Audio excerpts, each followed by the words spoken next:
शिवलिंग के रूप में प्रकट हुए थे भगवान शिव। महाशिवरात्रि पर जरूर पढ़े ये पौराणिक कथा। कैसे प्रकट हुए थे भगवान शिव, जाने इस कथा से। शिव पुराण के अनुसार शिवलिंग को भगवान शिव के आदि और अनादि स्वरूप से संबंधित माना गया है। महादेव की उत्पत्ति से जुड़ी कथा शिव पुराण में मिलती है। देवों के देव महादेव भगवान शिव को समर्पित महाशिवरात्रि का पर्व 8 मार्च 2024 को मनाया जाएगा। महादेव भक्तों के सबसे प्रिय देव माने जाते हैं, क्योंकि शिवजी अपने भक्तों की भक्ति पर बहुत जल्दी प्रसन्न हो जाते हैं, इसलिए महादेव भोलेनाथ भी कहलाते हैं। भगवान शिव स्वयंभू माने जाते हैं। भगवान शिव एकमात्र ऐसे देवता हैं जिनकी पूजा मूर्ति और लिंग दोनों के रूप में की जाती है। शिवलिंग को भगवान शिव का प्रतीक माना गया है। मूर्ति के रूप में भगवान शिव के साकार रूप को पूजा जाता है तथा शिवलिंग के रूप में भगवान शिव के निराकार रूप को पूजा जाता है। शिवलिंग को भगवान शिव के आदि और अनादि स्वरूप से संबंधित माना गया है। शिवलिंग की उत्पत्ति का वर्णन शिव पुराण में मिलता है। भगवान शिव के शिवलिंग के रूप में प्रकट होने के पीछे हिंदू धर्म शास्त्रों में कई कथाएं प्रचलित हैं। आज हम पंडित इंद्रमणि घनश्याल से जानेंगे महादेव के शिवलिंग के रूप में प्रकट होने की कथा विस्तार से। लिंग महापुराण ग्रंथ के अनुसार एक बार सृष्टि के रचयिता माने जाने वाले ब्रह्मा जी और सृष्टि सृजन अर्थात सृष्टि के पालनहार विष्णु जी के बीच श्रेष्ठता को लेकर बहस छिड़ गई।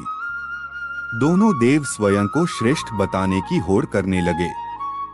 जब दोनों देवों के बीच बहस बहुत बढ़ गई, तब ब्रह्मा जी और विष्णु जी के बीच एक अग्नि की ज्वाला से जलता हुआ लिंग प्रकट हुआ। लिंग को देखकर दोनों देवों ने फैसला किया कि जो सबसे पहले इस लिंग के अंतिम छोर को ढूंढ लेगा वही श्रेष्ठ देव कहलाएगा। इसके बाद ब्रह्मा जी और विष्णु जी दोनों लिंग के छोर को ढूंढने में लग गए, लेकिन बहुत कोशिशों के बावजूद भी दोनों देव लिंग का छोर नहीं खोज पाए और वापस लौटने लगे।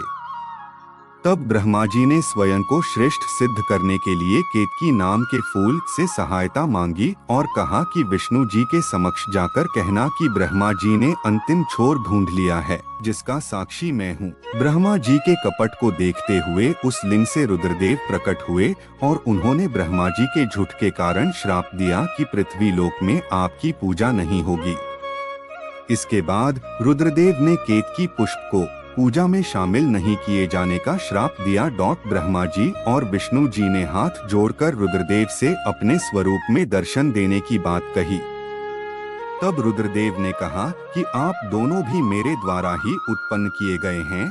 मैं अनादि काल से इसी स्वरूप में विद्यमान हूँ और कुछ समय पश्चात मैं शिव के रूप में अवतार लूँ। दोनों देव समान हैं तथा मेरे अवतार लेने के बाद भी हम तीनों समान होंगे, अतः हम तीनों में कोई श्रेष्ठ नहीं है। ब्रह्मा जी सृष्टि के रचयिता और विष्णु जी सृष्टि के पालनहार तथा भगवान शिव सृष्टि के संहारक हैं। शिवलिंग के रूप में भगवान शिव अनादि काल से है तथा आगे भी इसी स्वरूप में पूजनीय रहेंगे।